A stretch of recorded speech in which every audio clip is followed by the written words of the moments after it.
le vrai challenge des formateurs, puis des tuteurs de CQP AMV, c'est de faire passer cet assistant d'une logique de pratiquant qu'il est à une logique d'enseignant qu'il va être. En effet, la difficulté des moniteurs débutants, c'est d'aborder en fait un projet qui est très éloigné des leurs.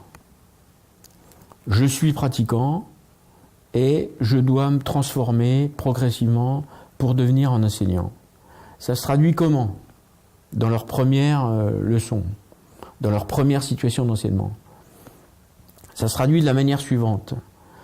Leur préoccupation principale, alors certainement pour se rassurer, c'est de proposer ou d'imaginer et de proposer des exercices.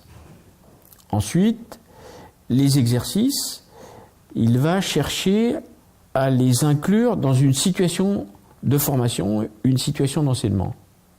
Et puis, enfin, en troisième point, mais ça peut être quelquefois très éloigné de la première étape, c'est de se préoccuper des besoins de ces pratiquants. C'est de se préoccuper du projet du pratiquant quand il vient faire de la voile. Et donc ces intentions de formation, elles sont dernières. Voilà la logique en fait du moniteur débutant. À cette logique, on peut opposer la logique du moniteur expert. Qu'est-ce qu'il anime? Qu'est-ce qu'anime le moniteur expert? C'est le projet du pratiquant, c'est ses besoins qu'il a besoin de décoder. Une fois les besoins décodés, il peut proposer des situations d'apprentissage.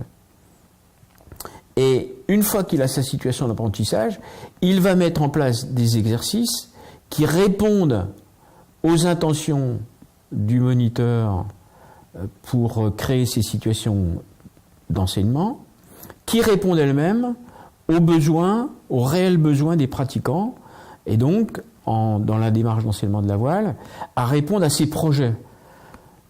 Performance, exploration, sensation.